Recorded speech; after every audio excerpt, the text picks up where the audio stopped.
Suspense.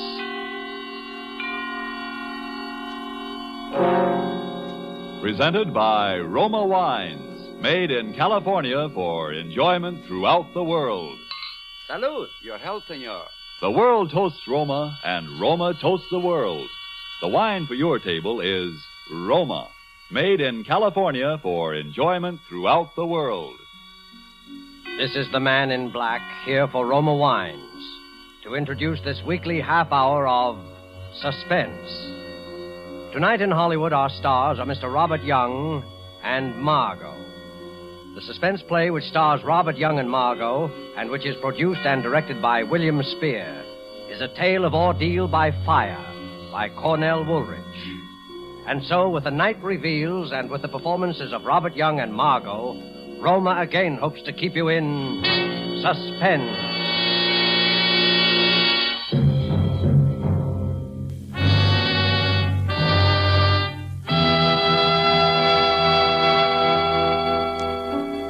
Go ahead, tell us the story, Mr. Jordan. It might help to get it out of your system. Yes, go ahead, Harry. What, tell it here, Marie, in front of you? Sure, I can stand it if you can. Well, all right. I'll tell it from when I first began to know, for sure, 2 weeks ago. I should have known before that something was wrong. I should have known by her eyes. There was a queer look in them, staring at me one minute and avoiding me the next. Well, I came home late one Monday night. They were asleep, my son Johnny and my wife here, Marie. I lay in bed reviewing my day's work. You see, I'm an investigator for the Herkimer Fire Insurance Company. And while thinking about the fire on 2nd Avenue, I fell asleep. Suddenly, I was sitting bolt upright, wide awake, with a strange feeling of being alone in the room. I looked towards Marie's bed. It was too dark to see. I called, Marie. Marie! There was no answer. I got up and walked to her bed. The quilt was bunched up. I pulled the covers down. The bed was empty. In the bathroom. No, she wasn't there. And not in Johnny's room either. Johnny was alone. Marie wasn't in the apartment. I put on the light and looked at my watch. It was 2 a.m. Got dressed and walked out and rang for the elevator. It was nothing. Of course, it was nothing important, but my heart kept hammering away. Morning, Mr. Jordan. Kind of late for the... Yes, good morning, Steve. Did you see my wife go down? Yes, Mr. Jordan. About half an hour ago, I'd say. Yes, of course. Did you see which way she went? Yes, she went towards 3rd Avenue.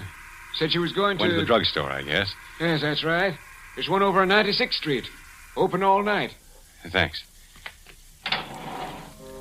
That was it. She went to the drugstore. I was worried over nothing at all.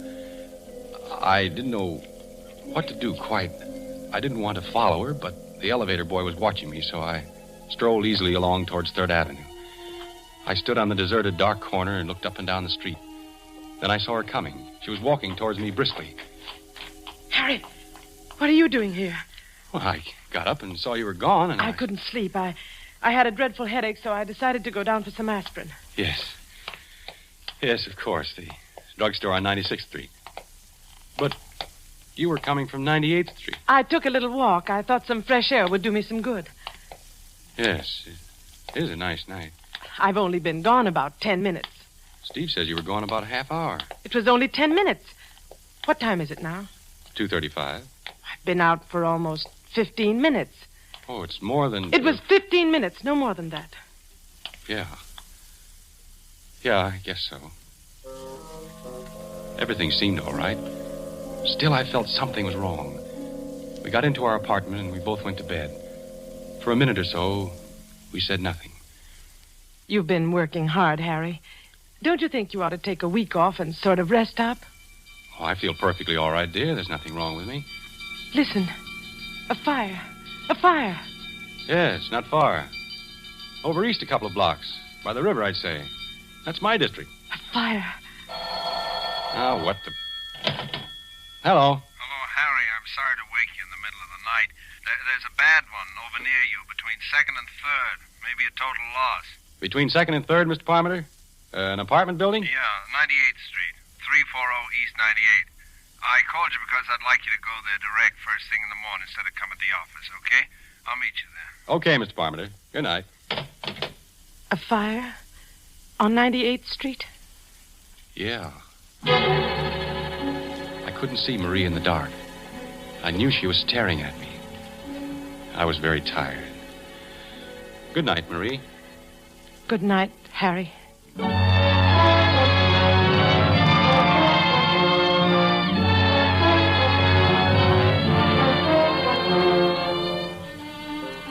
This is a story of a husband and a wife. In a moment, as the story continues, we shall learn how they came to know that death was living with them.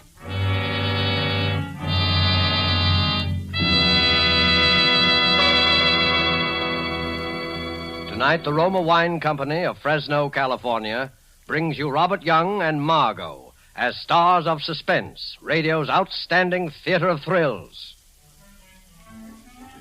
Somewhere tonight, perhaps in Havana, Cuba, a man and a girl sit at a table in a gay cafe.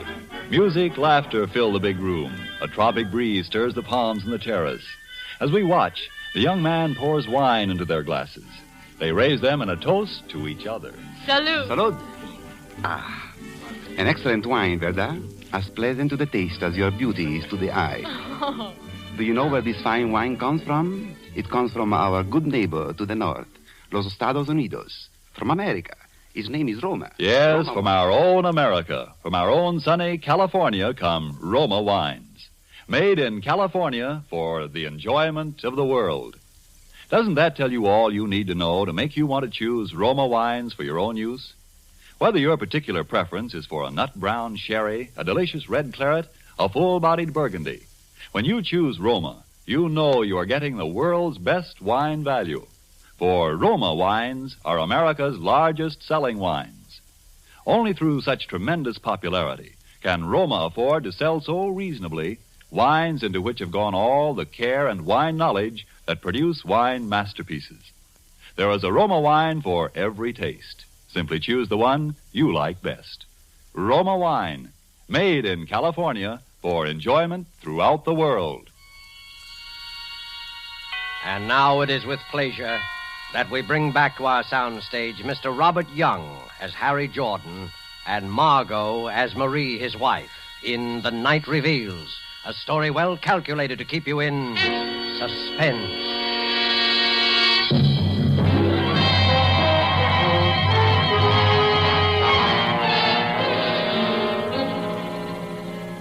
Go on, Mr. Jordan. Well, gentlemen, the next morning I went over to 98th Street to inspect the remains of number 340 and to see if there was evidence of anything suspicious about the origin of the fire. Mr. Parmenter was there. Well, there it is. Gutted. I guess we'll be paying off on this one, all right. Yeah, completely burned out. Anyone hurt? Well, a few, but no one dead. Lucky they just installed the new fire escapes. Just the walls left. That fire must have been quite a sight in the height of its glory. Yeah, quite a sight. Man, those walls look pretty bad. They might collapse almost any time. And the building will have to be raised. That fire did a good job. Oh, here's the commissioner. Hello, Parmenter. Jordan. How are you, Mr. Morale? You know anything about the fire, Commissioner? No, not a thing. Well, we'll take a look. I wouldn't go in there, Jordan. Those walls are pretty I bad. can take care of myself. Maybe you better not go inside, Harry. Don't worry about me. I know fires as well as anyone. You stay outside, Mr. Parmenter. I'm going in. I walked gingerly into the blackened, ruined hallway, in ashes up to my ankles, until I reached the remains of the stairway. Underneath were several baby carriages, just twisted pieces of metal. A burned fragment of something fell nearby. Come on back, Jordan. I'm all right. I poked around the carriages, sifting through the clean, fine ashes. Something caught my eye. A glob of yellow metal. I picked it up. Then I worked my way out. Burned through, isn't she? Yep. Clean through. Nothing left of her. Did you find anything, Harry? Nothing much. The fire started in the hallway, all right. Cellar's untouched. Fire works its way up. What's that in your hand? Well, that is just a piece of metal I found. Here. I just picked it up for my kid. He likes shiny things. What do you think, Commissioner? Probably one of those gadgets they have on baby carriages. No, I guess you're right. It isn't anything. But it was something. I had run my fingernail across this glob of metal. It looked like gold. I decided to examine it in detail at home.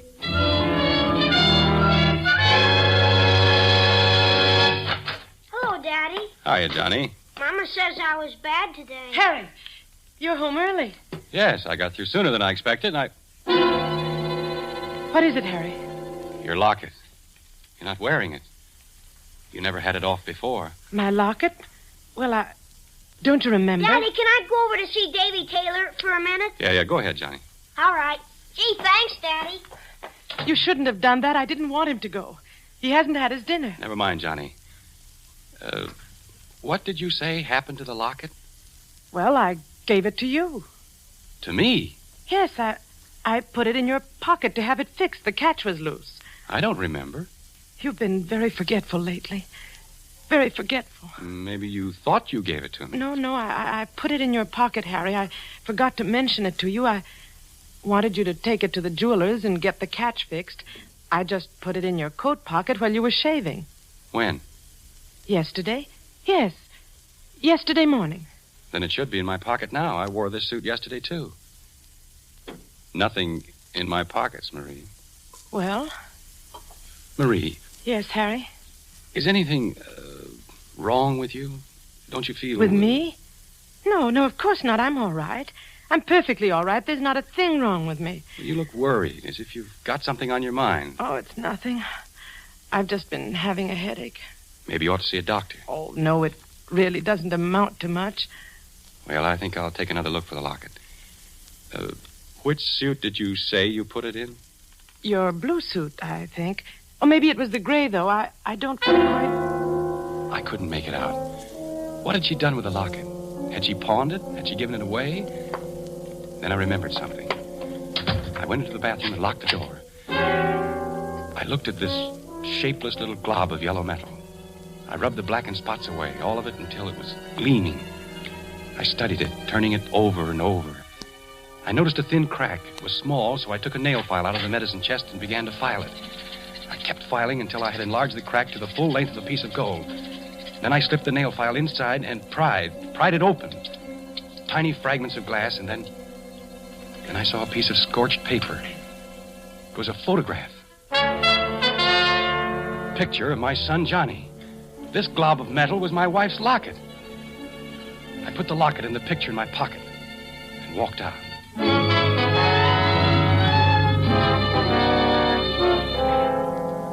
For the next hour, I sat trying to read a book while Marie busied herself, first feeding Johnny and then helping him with his homework. What's the largest continent in the world? Oh, I know. It's Asia. And the next largest? Oh, that's easy. Africa. It's full of jungles. That's where Tarzan lives. Isn't it time for Johnny to be in bed? Oh, yes. I had no idea it was so late. Run along to your room, Johnny. I'll be in a minute. All right, Mother. Good night, Dad. Good night, Johnny. Sleep well. He's getting along very well in school, except for arithmetic. He seems to be having a little trouble. Oh, Johnny will be all right. Yes. Johnny will be all right. I know he'll be all right. I watched her. She seemed very uneasy. I walked over to my pipe rack where I kept several books of matches in a jar. There weren't any there. All this time, I knew she was watching me closely. I looked behind the rack. There wasn't a match around. What the devil happened to all my matches? I have a match here. Let me light it for you. Did you take the matches out of the jar, Marie? Well, Did you? Yes, I needed them in the kitchen. Shall I light your pipe for you? No, I'll light it myself. I picked a match out of the booklet. It was a clean white match with a green head. I struck it against the side. The match sputtered up into a yellow flame, fringed on the bottom with blue. Marie stared at it until I felt the sharp bite of the flame on my thumb. Would you like a cup of tea, Harry? No, dear, I don't think so. I watched her. Her hand casually brushed along the table and picked up the matches. Marie! Oh. Leave the matches on the table. I need them. I'm rather short of matches, and the pilot light isn't working. Is this the only book of matches in the house? I'll have to get some tomorrow. Where are you going, Harry? Get a drink of water. No. I'll get it for you, Harry. Never mind, Marie. I'll get it myself. I went into the kitchen. There was a paper bag alongside the gas range. Matches. All thrown in, helter-skelter. Books of matches and safety matches, all mixed together. I walked back and sat down in my chair. She sat a few feet away, torturing a handkerchief. She looked so helpless and terrified that my anger passed away. Marie, you've been having headaches lately. Perhaps you ought to see a doctor. You haven't been looking too well. I'm just tired. It's nothing serious. Look, how would you like to go away for a few days? Take a vacation. I'll get a maid to take care of Johnny and me. It'll do you a lot of good. No, I don't need a vacation. There's nothing wrong with me, but, Harry, there is... Yes? There's nothing the matter with... You were about to say something else. I've got to go into Johnny's room and see that he's covered. He always throws the covers off. I sat there looking at the door. Then I glanced about the room. There was the pack of matches lying open on the table. I closed the cover, and my eye caught her purse lying nearby. It was bulging. Harry! Well, what's the matter? My purse! Yes, your purse. Here, look. See, the handle's loose. And it's full of matches. A dozen books of them. And these newspaper clippings. Give it back to me. Why are you saving these clippings? Why do you carry matches with you? I bought the matches in a store. They were a dozen for 5 cents. And these clippings, look here. Fire on 112th Street causes severe damage. And these others. Why are you saving these clippings, Marie? There's nothing wrong in that. I'm interested in your work. I intend to keep a file on fires. It'll help you in your work. Well, that's very considerate, Marie. Oh, Harry, you're so good. Why should this have to happen to us?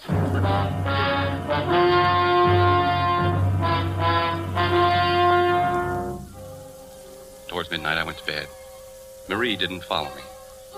I lay in the semi-darkness, wide awake, trying to think what I should do. I couldn't collect my thoughts.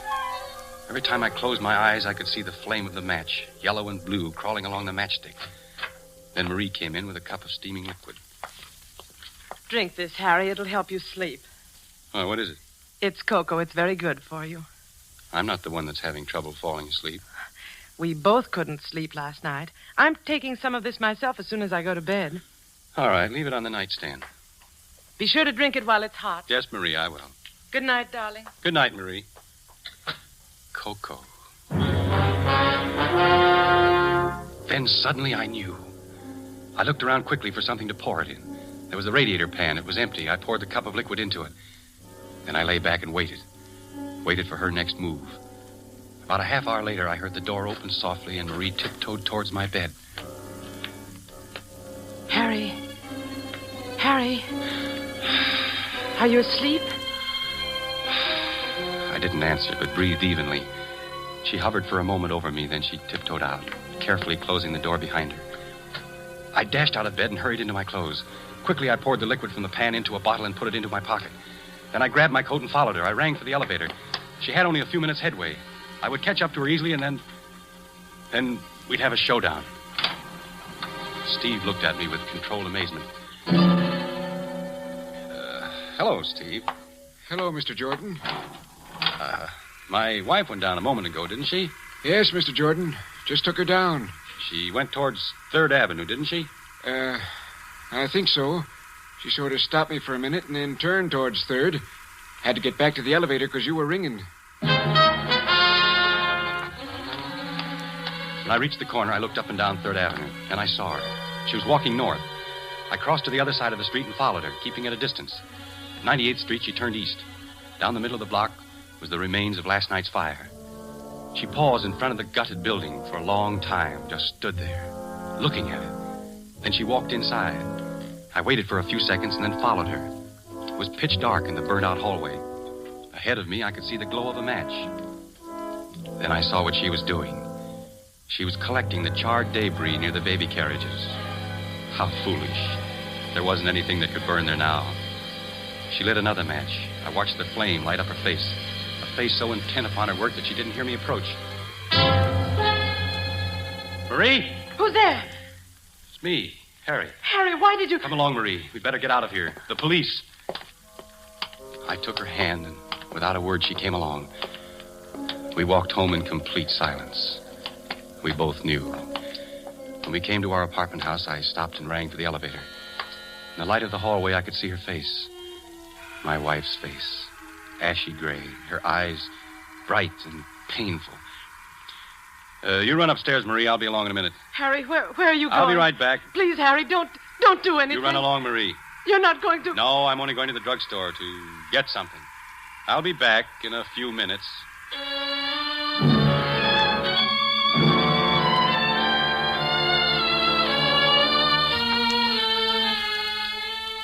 I came home a half hour later.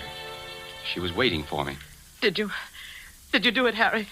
Harry, please tell me. I've got to know. I had the cocoa you gave me analyzed. I'm sorry. I had to do it. Don't you see? I couldn't help it. It was very easy for the druggist, especially when I told him what I thought was in it.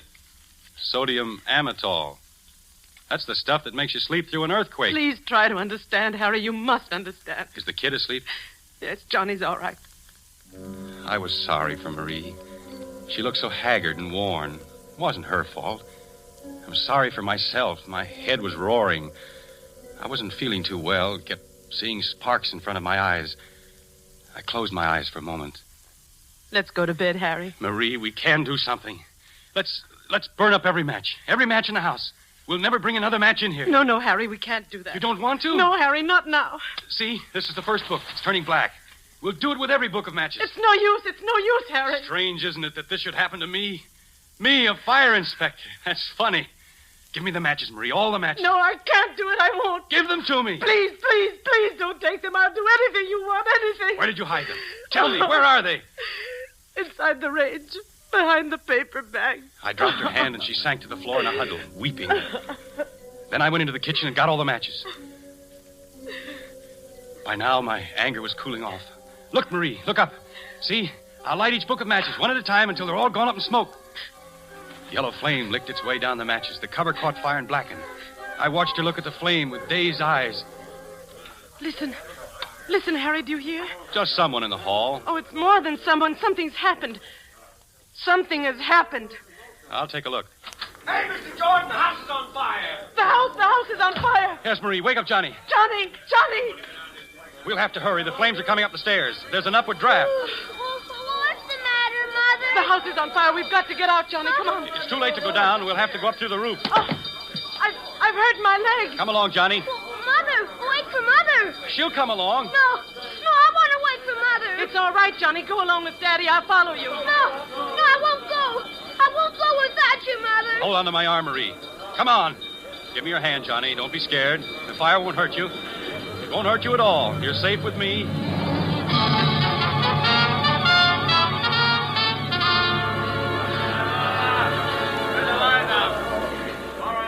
We made our way upstairs, very slowly because of Marie's sprained ankle. Finally, we got to the roof. There were some firemen on the next roof. About 10 feet separated the two buildings. Don't get panicky. We'll get you off safely.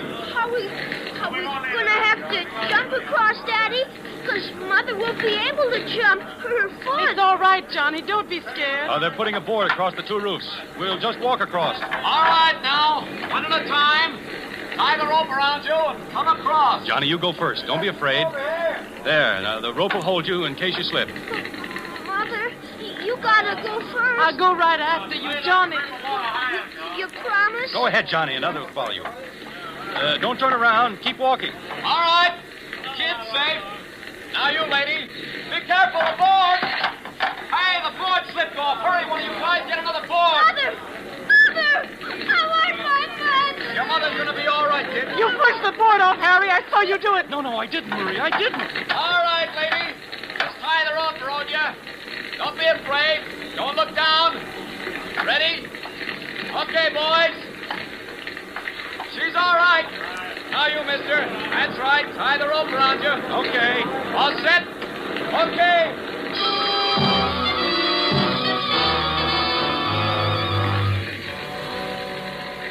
On the ground, we stood there, the three of us, watching the fire. Sparks were shooting up through the hole where it had bitten through. Great flames shot out, stabbing at the sky. The top of the roof was burning now. Red flame crawled along, searching out the inflammable spots. A wooden pole caught fire and blazed up in a long, narrow, curving arc. The wind was helping her. All this time, Marie was shaking violently, not with cold. I pitied her. And then she threw up her hands and shrieked. Harry! No, darling, don't. I can't stand it. We can't go on this way. Police! Police, come here! Don't do it, Marie. There's no need to. Not the police. You don't know what you're saying. What is it, lady? You'd better calm down now. Officer, please. No, They know it's no use, Harry. Officer, these awful fires, they're not accidental. There's a pyromaniac, a criminal. What? And I know who it is. You've got to arrest the person. Arrest. So there won't be any more. All right, lady. Now, what is this? Who is the pyromaniac? The criminal is my husband, Harry Jordan. This man here. Arrest him, officer.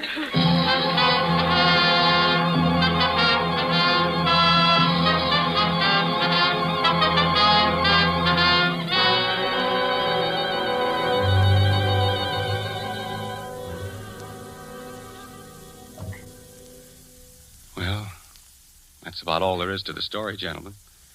Then I was brought here. Must have sounded kind of, painful for you to hear it all over again, Marie. No, it was all right, Harry. I wonder, I got a cigarette. Could I... No, I'll light it for you, Harry. You don't have to worry. I won't try and keep the matches here. She's been awfully good to me, gentlemen. You'll take good care of her, won't you? She tried everything to help. She hid the matches so as to keep them from me. She even tried to give me sleeping pills so I wouldn't... It's all right, Harry. I'm sorry about the locket, dear. Must have fallen out of my coat when I was in that building at 98th Street. It's all right, Harry. You can buy me another one sometime. You can't blame anybody for liking fires. It's not their fault. Fires are beautiful to watch. So bright and clean. They burn up all the filth and dirt. And they're magnificent to watch. Especially the big ones. The way the flames roar and crackle, lighting up everything around you. The beautiful fire. The beautiful fire.